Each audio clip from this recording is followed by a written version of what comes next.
Right, so it's about week 6 or 7 of me trying not to drop out of university. It's going pretty bad. Haven't had a haircut in months. I don't exercise anymore.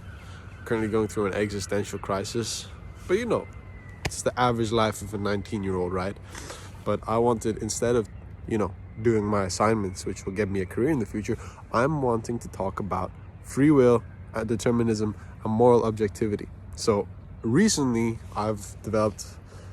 I'm more aligned with the idea of objective morality, specifically because of my beliefs about murder and the R word. So I recently researched Hannah Arendt, specifically on the origins of totalitarianism. And I feel like instead of the idea of moral relativism being that there's different moralities in different epochs of time or different societies, there's a better idea that Hannah Arendt says is that people have a proclivity to acquiesce to a legitimate force.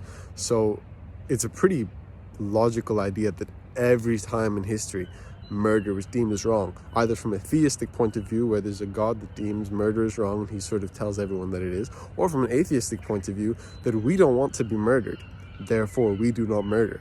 It's not because we're kind or altruistic or anything. It's simply because we don't want to sort of nurture a society which does that, because then we're in danger of that.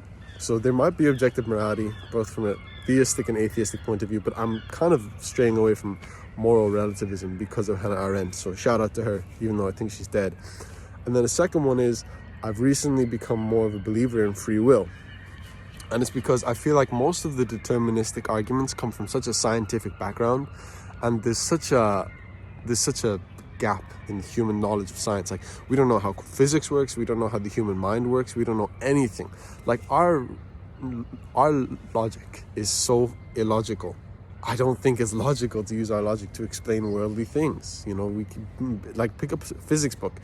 Chapter 1 will say, we don't know why any of this happens. We don't know how half of this happens, but we can explain a certain few things. So how the hell can we say that we have no free will because of scientific basis?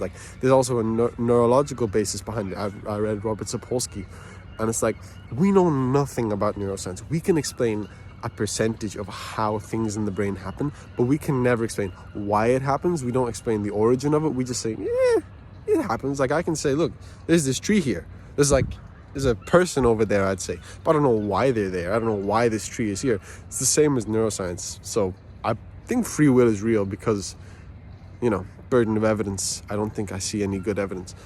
So I have about 2 hours until my classes start. I'm probably going to take a nap. Oh, yes.